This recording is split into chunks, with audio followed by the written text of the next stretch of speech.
Hi, welcome to Sociological Lens. I am Dr. Dilsora Fozilova. In today's video lecture, we're going to talk about a book called The Muslims Are Coming, Islamophobia, Extremism, and Domestic War on Terror by Aaron Kanani.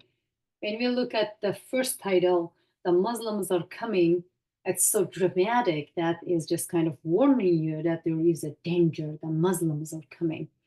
So this book is this book is a compelling and provocative examination of politics of Islamophobia, surveillance, and the war on terror in the post 9/11 era in the USA. It challenges us to rethink the narratives surrounding terrorism and extremism by exposing the deeply rooted biases and systemic practices that shape public discourse and government policy towards Muslims. And this issue or problem is widely communicated and talked in academia. Kanani's work kind of fills that one gap, highlighting how the fear of the other, in this case Muslims, has been manufacturing and sustained to justify state practices of surveillance, racial profiling, and control. It reveals the intersections of race, religion, and politics, and how they are used to perpetuate sense of insecurity, often at the expense of civil liberties and social unity.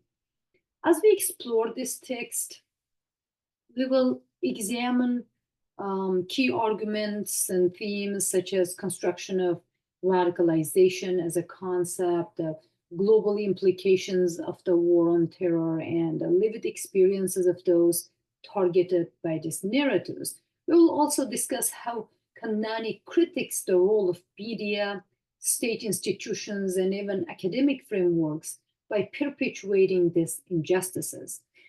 This lecture, in a way, this lecture invites you to critically engage with these arguments and reflect on the broader implications of understanding power, identity, and resistance in our contemporary world.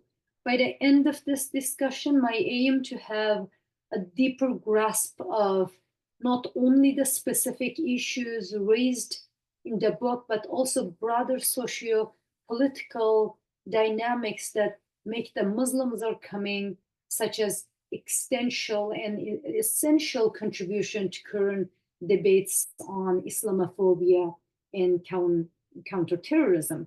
And Islamophobia here, just take note of this word as part of sociology of fear, that Islamophobia is a phobia exists in society against certain thing that is, we can go ahead and say that Muslims are coming, be careful, there is a big danger about that the rhetoric around that is so extremely radical.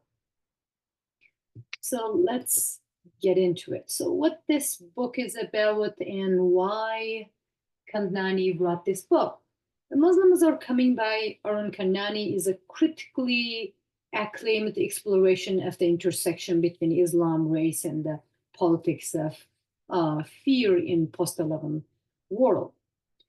Kanani, an investigative journalist and scholar, researched the rise of Islamophobia and its profound impact on Muslim communities in the United States and Europe.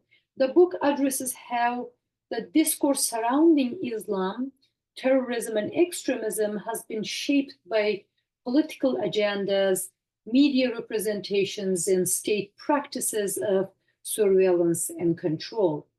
Kanani wrote this book to address the increasing marginalization and stigmatization of Muslim communities in the wake of 9/11 attacks. He aims to highlight how Islamophobia has not only been driven by hate and prejudice, but also systematically fostered by state policies, media narratives, and even academic frameworks. The book critiques the discourse of radicalization, examining how it has been used to target Muslim communities as potential threats. Kanani's goal is to unpack the complexities of these issues and challenge the notion that Muslims are inherently linked to terrorism, advocating for a more nuanced and critical understanding of Islamophobia and counterterrorism measures. The book is divided into several parts, each addressing a different aspect of Islamophobic landscape. Kanani begins by examining the historical and political roots of Islamophobia, emphasizing how it was shaped by colonialism and Western imperialism. He then delves into the ways in which Muslims have been constructed as threats in the 9/11 era through the mechanisms such as racial profiling, surveillance, and finally, war on terror. Kanani explains how policies aimed at countering terrorism have disproportionately targeted Muslim communities, often based on assumptions about Islamic identity and radicalization. The author also addresses the role of media in perpetuating stereotypes of Muslims as potential terrorists and explores how this has shaped public opinion and government policy. In doing so, he critiques both the political establishment and mainstream media for contributing to the demonization of Muslims. In the latter sections of the book, the author explores the lived experiences of Muslim individuals who have been caught up in these narratives. He provides case studies of Muslim activists, intellectuals, and ordinary people who have resisted or navigated the realities of Islamophobia in their daily lives. The story is not just about victimization, but also about resistance. As Kanani highlights the ways in which Muslim communities have fought back against these injustices, challenging both systemic oppressions and stereotypes. Ultimately, The Muslims Are Coming presents a powerful critique of the structures that perpetuate Islamophobia in society, urging readers to reconsider the narratives that continue to shape Muslim identity and to advocate for more inclusive and just society. Very, very interesting book. As you start reading it, it's just the author's, I guess it's author's form of writing, or just, the way of writing just pulls you in it, and it just becomes very, very interesting. So what does Kanani say about Islamophobia in policy? So in this book, Kanani explores how Islamophobia is not just a social or cultural issue, but also deeply embedded in state policies and practices, particularly in the context of counterterrorism efforts. He argues that Islamophobia is institutionalized through political framework that marginalize Muslim communities, often under the guise of national security and combating terrorism.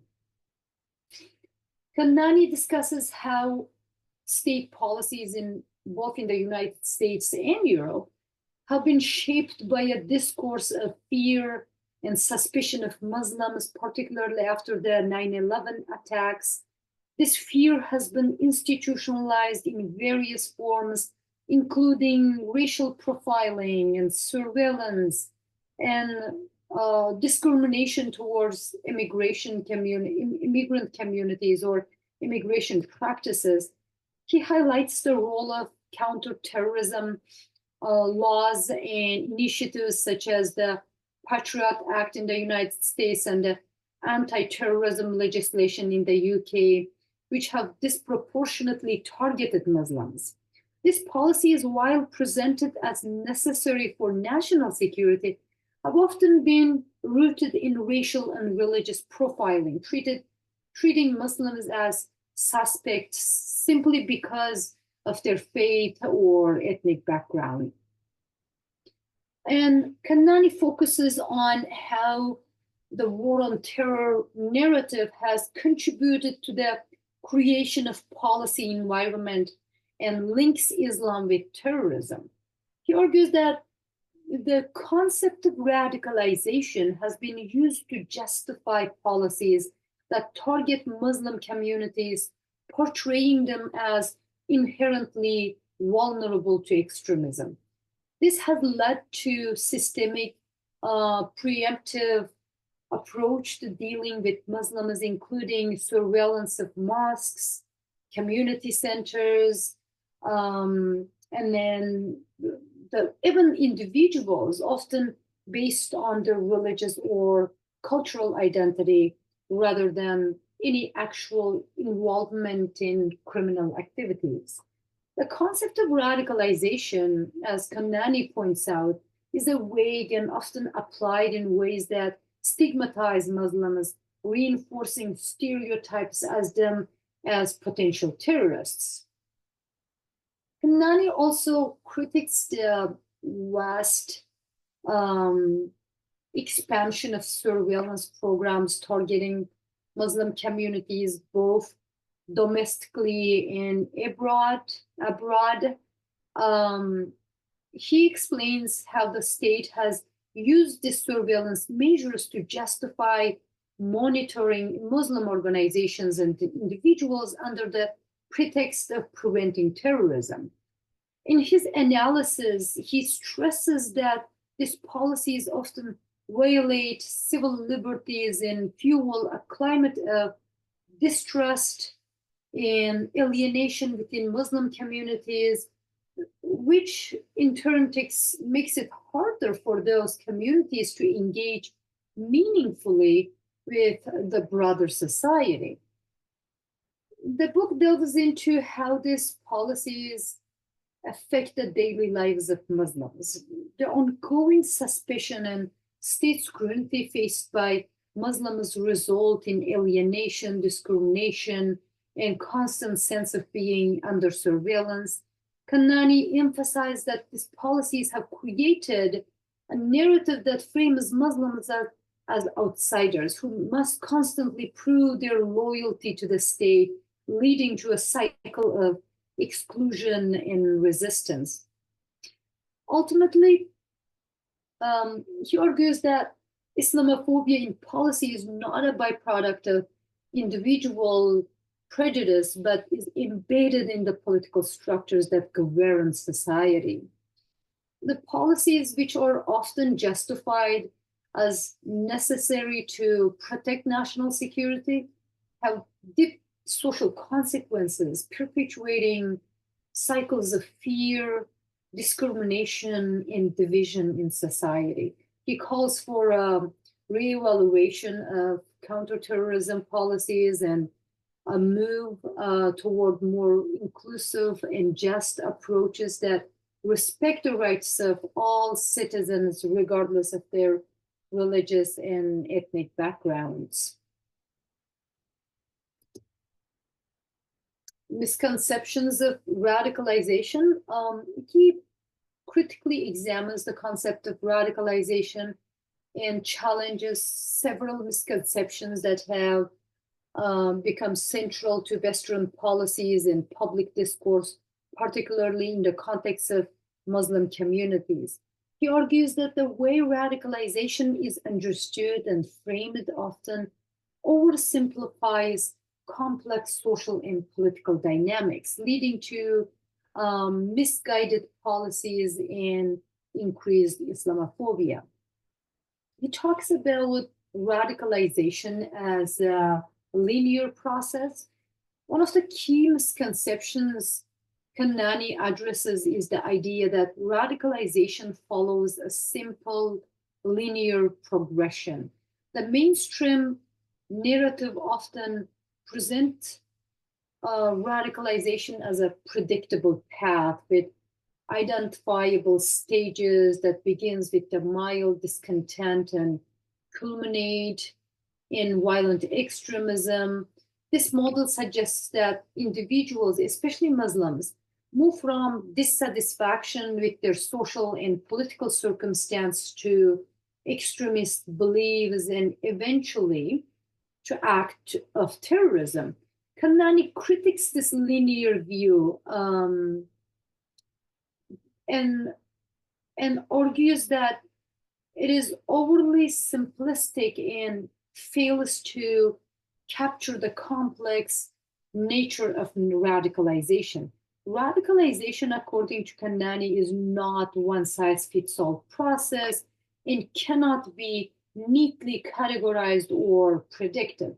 Instead, it is influenced by a range of factors, including personal experiences, social contacts, political grievances, and identity struggles, all of which vary greatly from one individual to another individual.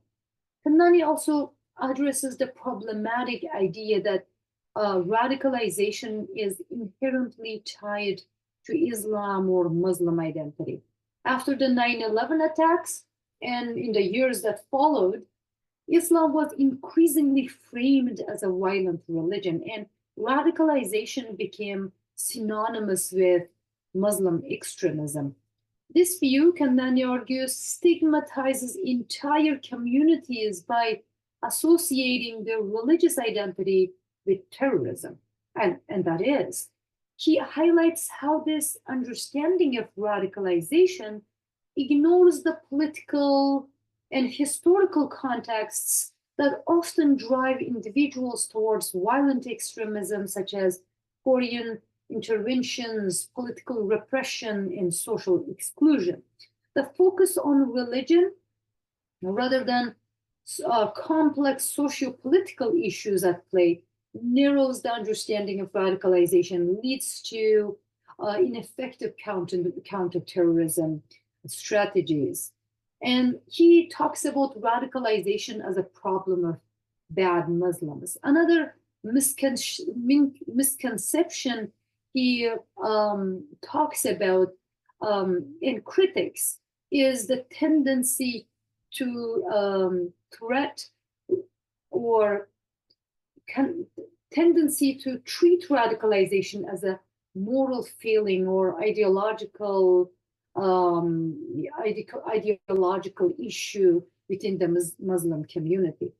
This view often frames radicalization as a problem of bad Muslims being in quotation, who deviate from a supported normative, peaceful version of Islam. In this narrative, individuals are seen as being corrupted or manipulated by external forces such as extremist groups.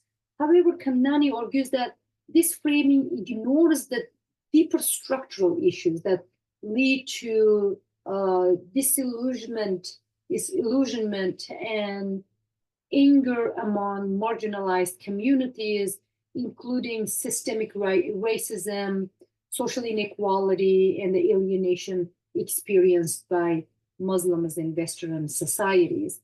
Radicalization in this context is not simply about individual choices or religious belief, but about how political and social forces shape individual or people's identities in response to oppressions. Kanani challenges the assumption that radicalization is a natural or inevitable outcome of discrimination or social exclusion. While it's true that marginalized communities, including Muslims, often experience discrimination, Kanani emphasizes that this does not necessarily lead to radicalization. He warns against deterministic views that assume that all individuals who face oppression will turn to violent extremism. Instead, he advocates for a more nuanced understanding that recognize the diversity of responses to marginalization. Many individuals who face discrimination engage in peaceful forms of resistance or political activism rather than turning to violence or violent acts. By focusing solely on radicalization, policies risk missing these other nonviolent forms of dissent. He also talks about the misuse of radicalization to justify surveillance. Kanani discusses how the concept of radicalization has been used as a pretext for state surveillance and policing of Muslim communities. In the post 9/11 era, governments have adopted counterterrorism measures that target Muslim communities under the guise of preventing radicalization. Kanani argues that this focus on radicalization has led to the unjust surveillance and profiling of Muslims, regardless of whether they are involved in any criminal ethnicity, the criminal activity, by framing Muslims as potential threats based on their religion or ethnicity. Authorities create an atmosphere of suspicion and distrust, which further alienates these communities and exasperate the very problem that might lead to radicalization in the first place. So Kanani's critique of radicalization highlights the limitations and dangers of oversimplification and misleading narratives. He urges for a more comprehensive approach that takes into account the political, social, and historical factors that contribute to extremism.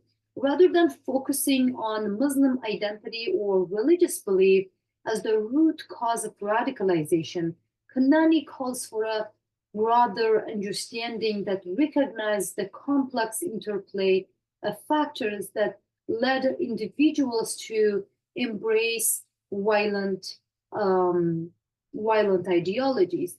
His work advocates for policies that address the underlying causes of extremism, including social inequality, political repression, and erosion of civil liberties, rather than solely focusing on policing and surveillance of Muslim communities.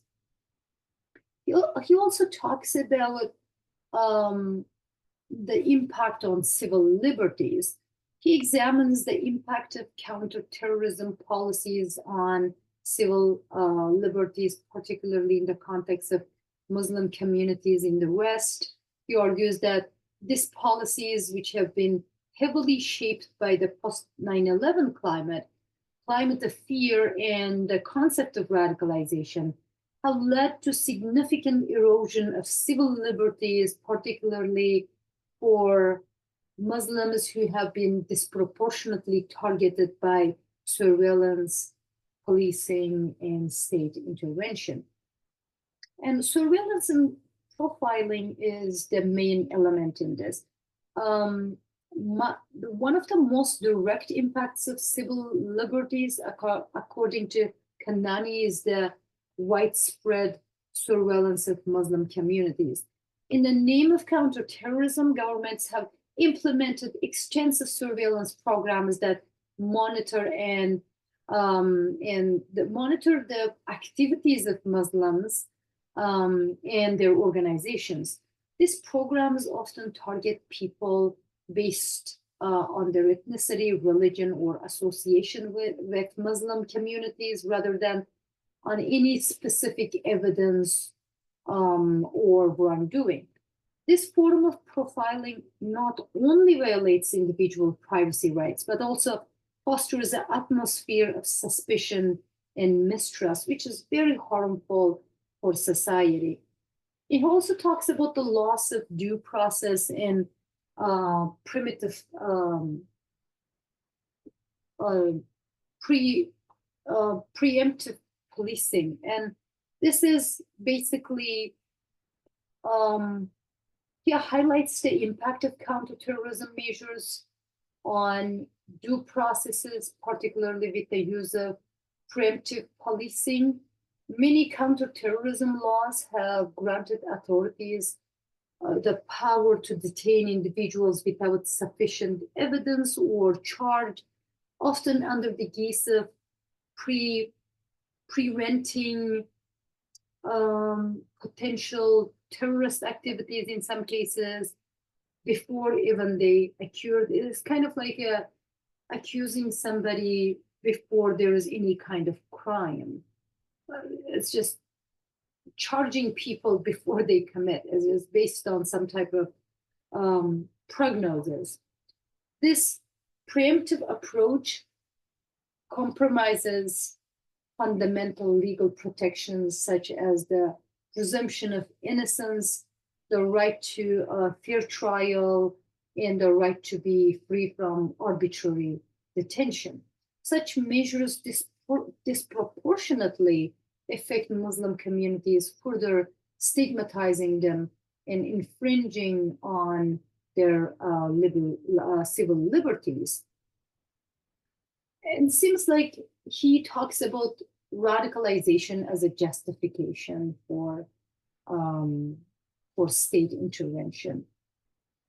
The vague and often misleading framework of radicalization allows governments to sometimes monitor and intervene in the lives of individuals who have not been charged with any crime or involved in any acts of violence.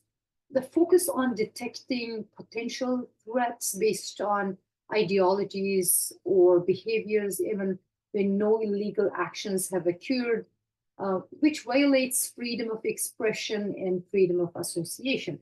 It also encourages the criminalization of dissent and the suppression of political and religious opinions that don't align with the state's narrative. So also there is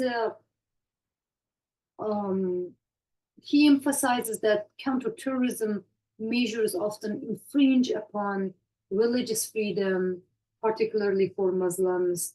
In the name of national security, authorities have imposed restrictions on religious practices, monitored places of worship, and even deported individuals based on their religious beliefs or affiliations. Such actions have a chilling effect on religious expression, as people may feel deterred from practicing their faith, their faith freely due to the fear of being targeted or labeled as extremists. This undermines the basic principles of religious freedom, of course, and a fundamental human right. And he also talks about the stigmatization and alienation of Muslim communities, the impact of counterterrorism policies extend beyond the direct legal and institutional consequences. They also contribute to the stigmatization and alienation of Muslim communities. Kanani argues that the portrayal of Muslims as potential threats to national security fosters an environment of social exclusion and discrimination. Muslims are often seen through the lens of suspicion, and the state's focus on monitoring and controlling their communities reinforces negative stereotypes. This stigmatization not only harms individuals, but also deepens societal divisions, making it more difficult for Muslim communities to integrate and fully participate in public life. Finally, he talks about the chilling effect that counterterrorism measures have on political activism within Muslim communities. The constant surveillance and scrutiny discourage individuals from engaging in political protest or activism, even in response to legitimate grievances. Because as soon as the Muslims get together and organize something, the expectation of the state is perhaps that, some sort of terrorist attack or extremist ideas being emerged in that communities. The fear of being labeled as radical or potential terrorist stifles dissent and undermines the right to free expression. This society's this basically discouragement of political participation and is detrimental to health of democratic societies, as it prevents the meaningful engagement of marginalized groups in the political process. So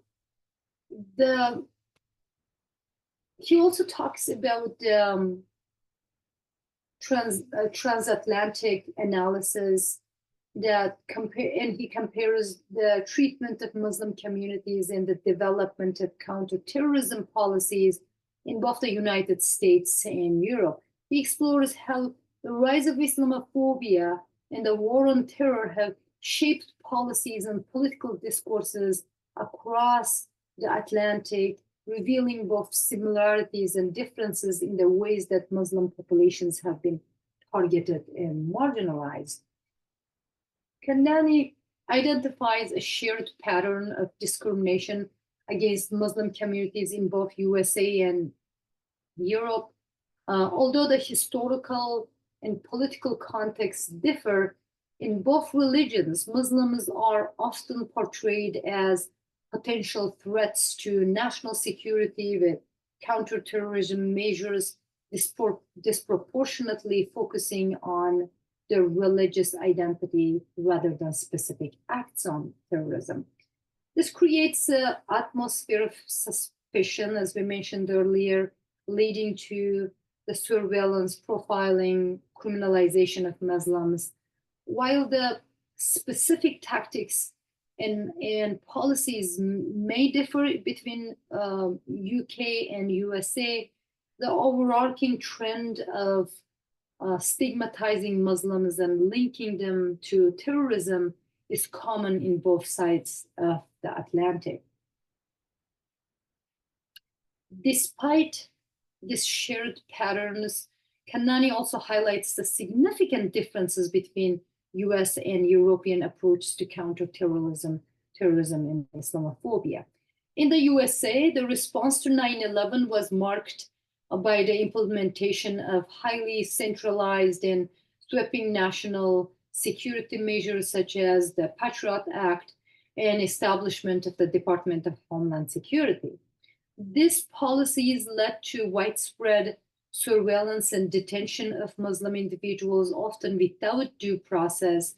And the US approach has been criticized by a top-down federalized system that has allowed the extensive state power in the form of law enforcement agencies like FBI and NSA. In contrast, European countries such as the UK, France, and Germany have seen more fragmented and localized responses to terrorism. In the UK, for example, the introduction of PREVENT, part of the broader counterterrorism strategy, led to an increased role of local authorities, schools, and community organizations in identifying and reporting extremist behavior, extremist being in quotations. In France, the state has focused on issues like secularism and integration, which has often resulted in policies that directly target Muslim practices, such as the banning of the hijab in schools. These differences in political and legal contexts have influenced the way Islamophobia and counterterrorism measures manifest in each religion. And it has a significant role in the identity and integration.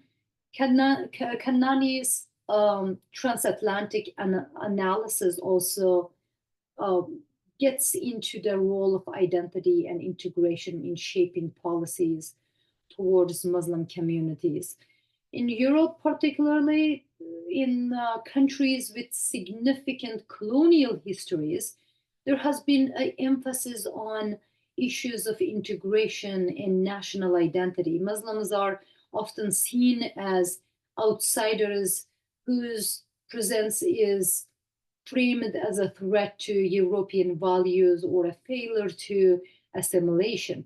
This narrative has led to policies that not only target Muslims for their religious beliefs, but also for their perceived inability to integrate into society.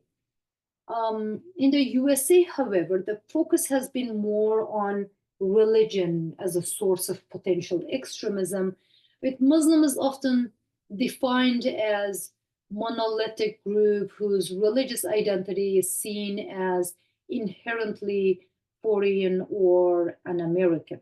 While the US does have integration challenges, the framing of Muslims as outsiders is more often associated with their religion than their national or cultural origins. Kanani argues that both regions are grappling with similar issues of race, religion, and identity, but are framed within different historical and political contexts that shape their respective counterterrorism policies. He also talks about how political mobilization around issues of Islamophobia and counterterrorism has played out differently across the Atlantic. In Europe, the rise of far-right political movements has often been tied to anti-Muslim rhetoric, as political leaders use the threat of Muslim extremism to galvanize support for nationalist and anti-immigration policies. These movements have been particularly visible in countries like France, Hungary, and the UK, where there has been growing opposition to Muslim immigration and the perceived threat it poses to national identity. In contrast, in US, Islamophobia has been more closely tied to political discourse surrounding the war on terror and the militarized intervention in the Middle East. Anti-Muslim sentiment has often been framed in terms of national security and the fight against terrorism, with political leaders like Donald Trump using rhetoric about Muslim bans and surveillance to stoke fears of Islamic extremism. While far-right movements in the USA also share many of same concerns as their European counterparts, Kanani argues that the discourse around Muslim identity and terrorism in the US is more directly connected to foreign policy and military intervention. And of course, this impacts Muslim communities largely. And this policy is not only violates civil liberties, but also foster an environment of marginalization and exclusion. Muslims are increasingly viewed as potential threats or as a filled column within their own societies, and their religious, cultural, and political rights are frequently undermined. The result is a growing sense of alienation and the fuel, which can fuel resentment and further radicalization in some cases. So let's summarize this. To summarize, in The Muslims Are Coming, the author offers a transatlantic analysis of treatment of Muslim communities in the USA and Europe, focusing on the intersection of Islamophobia, counterterrorism policies, and global politics. He highlights both the shared patterns of discrimination, such as surveillance and profiling of Muslims, and the differences in political and legal contexts between the US and Europe. And the US counterterrorism measures are highly centralized, while in Europe, responses are more localized, focused on issues of integration and national security. Kanani explores how Muslims are often viewed as outsiders or threats to national security, and he underscores the impact of these policies on Muslim communities, which are marginalized and excluded. He also examined the political mobilization around Islamophobia with far-right movements in both religious regions using anti-Muslim rhetoric to promote nationalist agendas.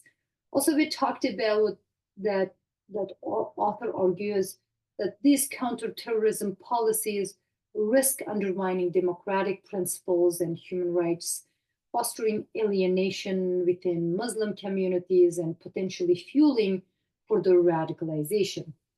Through this analysis, Kanani urges a broader understanding of consequences of Islamophobia and counterterrorism, calling for re-evaluation of policies that marginalize Muslims and threaten civil liberties.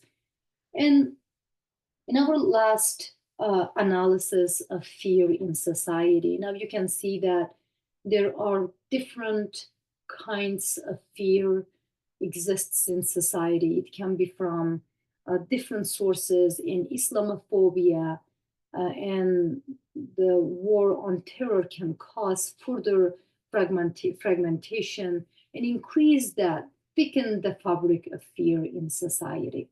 I hope you liked this lecture, and this is the end of this lecture. I'll talk to you in our next lectures. Have a great day. Bye-bye.